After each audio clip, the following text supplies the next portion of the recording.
later to this story. Now, the Vaal River cleanup has been halted. This after the Ekurhuleni Water Care Company withdrew its employees after the project was due to, withdrew its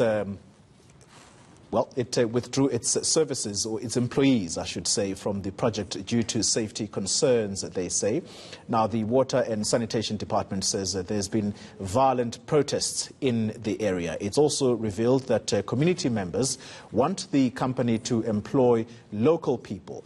The department's Sputnik Ratau talks to us now from our Cape Town studios. Mr. Ratau, thank you very much for your time. What's the status of the cleanup right now?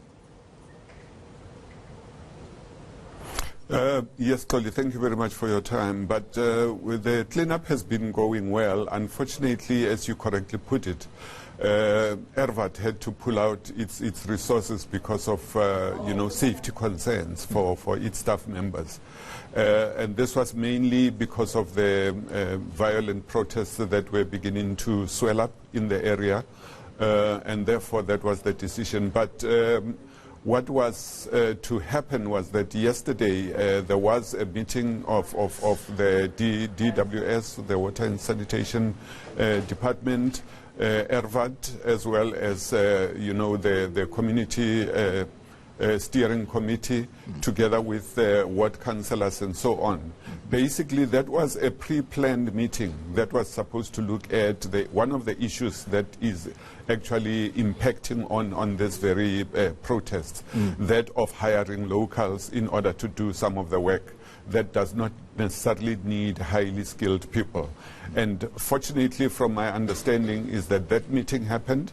So there was a selection of about 300 people from the local community, and these will be taken through the process today, in terms of their induction, in terms of their registration and all the other legalities, including making sure that they've got the proper type of training, plus protective clothing to be able to go on site. So where will these people be placed on the project, seeing that they do not need high skills or specific skills to deal with this situation?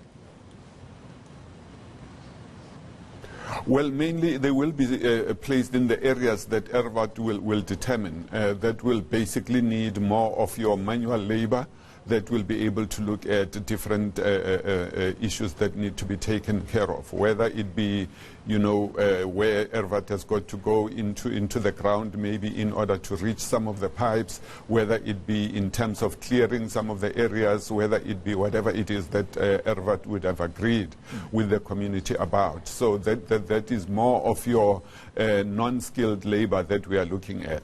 Yeah, so when then can we expect the project to kickstart the cleanup process? Well, with this process underway, we are expecting that as from tomorrow, ERVAT should be able to come back on site, because the issue that has been a burning point has been taken care of. I did speak to the MD of ERVAT earlier today just to find out whether yesterday did happen as was planned, and he has given me that assurance, and therefore from today, the induction, the registration in terms of SARS and all other legal requirements is going to go ahead, as well as the beginning of the training of these people so that they can be inducted into the work that they have to do. Yeah. And therefore we hope that, we believe actually that from tomorrow then ERVAT will come back on site, and probably the work they will then continue, because every time there is a stoppage, we go back quite a few steps. Final question to you, Mr. Ratau. So the company caving in to these demands, does it not open itself up for more people who will say, well, we also need to be absorbed in this project? Well, it is not caving in, Xoli, because part of what the Minister Sisulu had required as part of the plan for ERVAT going forward was that it has always been actually the ideal of government that there will be local community involvement. Initially, ERVAT had proposed that it would take in 150 locals to be able to work on the project with them. But Minister Sisulu asked them to actually double that number to 300, and therefore that is in line with what Minister had asked of ERVAT. So this is not caving in. It is actually in line with what Minister has agreed upon. Or the only thing that was happening was that there was a bit of an impatience, I think, on the side of the community. But obviously, you know, all of us cannot just do things willy-nilly. We had to make sure that we actually work within the prescripts of the law and be able to bring in these people as per what the Act would allow us in terms of your labor relations and stuff like that, because in the ultimate, we still have to use taxpayers' money to be able to afford the kind of benefits for the people that will be involved. Sputnik Ratau, thank you very much for your time speaking for the Water and Sanitation Department.